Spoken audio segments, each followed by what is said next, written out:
Bonjour et bienvenue dans cette formation Laravel.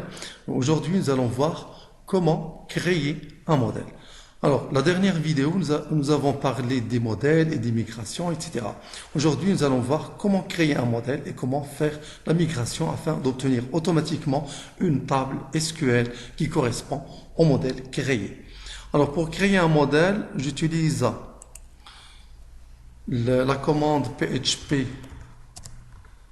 artisan make modèle de point modèle et je mets ici le nom du modèle. Je vais le nommer par exemple student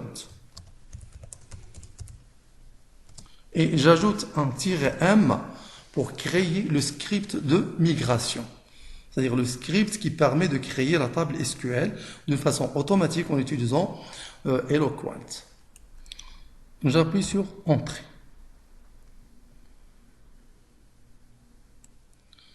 Voici maintenant le modèle a été créé avec succès. Je peux voir ici dans le répertoire App Modèle. Voici le modèle Student que je viens de créer. Alors, vous voyez ici qu'on a ajouté l'option "-m" dans la création du modèle. On ne l'a pas ajouté au hasard. C'est pour créer un script de migration. C'est-à-dire un script qui permet de créer la table SQL qui correspond au modèle Student. On peut le constater ici. Donc, dans Database, Migrations, voici le script de création de la table SQL qui correspond au modèle Student. Create Student Table. Create Student Table, Extend Migration. Donc, ça contient une méthode, c'est une classe qui contient une méthode app qui permet de créer la table SQL et une méthode down qui permet de détruire la table SQL. Alors, la méthode qui permet de créer la table SQL contient par défaut ces deux instructions de la table ID et de la table timestamp. La première de la table ID, c'est une clé primaire. Ça va créer un champ du type primary key nommé ID, c'est-à-dire clé primaire, et du type auto-increment, c'est-à-dire qui s'incrémente tout seul. Et l'instruction de la table timestamp, ça permet de créer deux champs, date created et updated date, c'est-à-dire la date de création et la date de mise à jour. Nous aurons besoin aussi d'ajouter nos propres champs, exemple name, email, phone, section, image ou bien image de profil, etc. Donc j'ajoute $table, un champ du type string que je vais le nommer name. Ensuite, $table du type string que je vais le nommer email.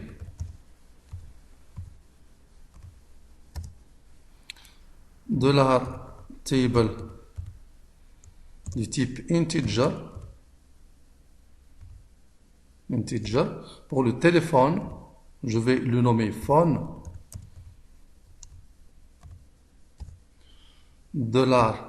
$table un champ du type string qui va désigner la section de l'étudiant.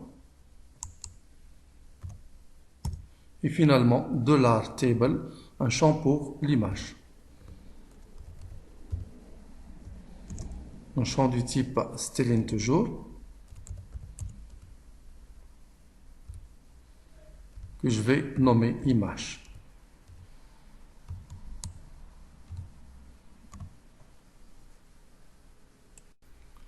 Et maintenant, avant de faire la migration, bien avant d'effectuer la migration, on doit préparer une base de données.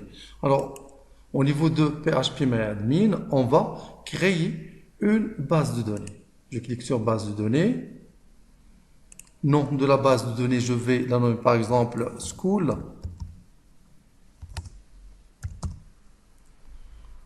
J'utilise le jeu de caractères UTF-8 général ici. Créer. Et voici la base de données school qui vient d'être créée. Il est par défaut vide. Et quand on effectue la migration, un certain nombre de tables seront créées. Il y a premièrement la table student et il y a aussi d'autres tables qui sont dont le script a été créé par défaut. C'est pour les utilisateurs. Create user table. Aussi une autre table pour les passwords reset, failed job, etc. Alors maintenant que la base de données a été créée, on doit la configurer au niveau du fichier .env. Donc je clique sur .env. Je vais éditer ici les informations concernant la connexion MySQL. Donc j'utilise un serveur MySQL, je laisse ici MySQL. Le serveur MySQL, son adresse est 127.0.0.1 en local et en ligne, vous devez mettre ici l'adresse du serveur fourni par votre hébergeur. Et ensuite, je mets ici à la place de db-database, à la place de Laravel, je vais mettre le nom de ma base de données qui est school. J'ai créé une base de données nommée school. Donc, je vais la mettre ici. Et ensuite, le nom d'utilisateur, donc en local c'est root, il n'y a pas de problème.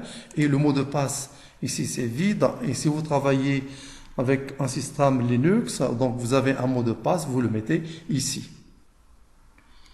Je clique sur enregistrer. Et j'effectue maintenant la migration.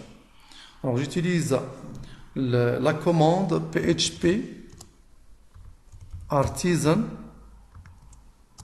migrate. Donc ça va migrer toutes les tables qui se trouvent ici. Tous les scripts de migration qui sont ici vont être exécutés.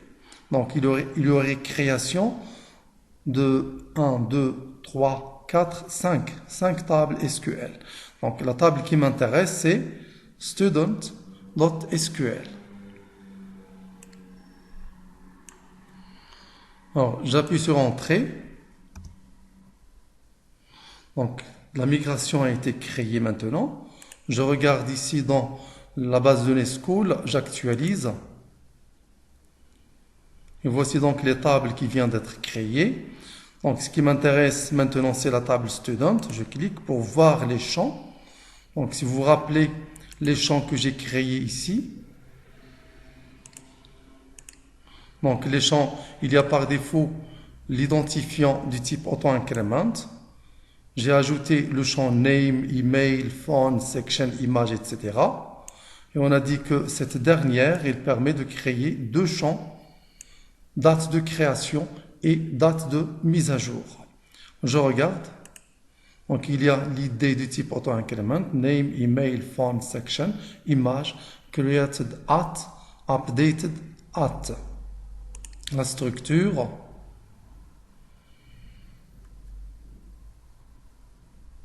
Vous voyez donc l'idée du type auto-increment et les autres champs que j'ai ajoutés, name, email, phone, section, image, etc. Voilà, c'est terminé pour aujourd'hui. Merci, au prochain tuto.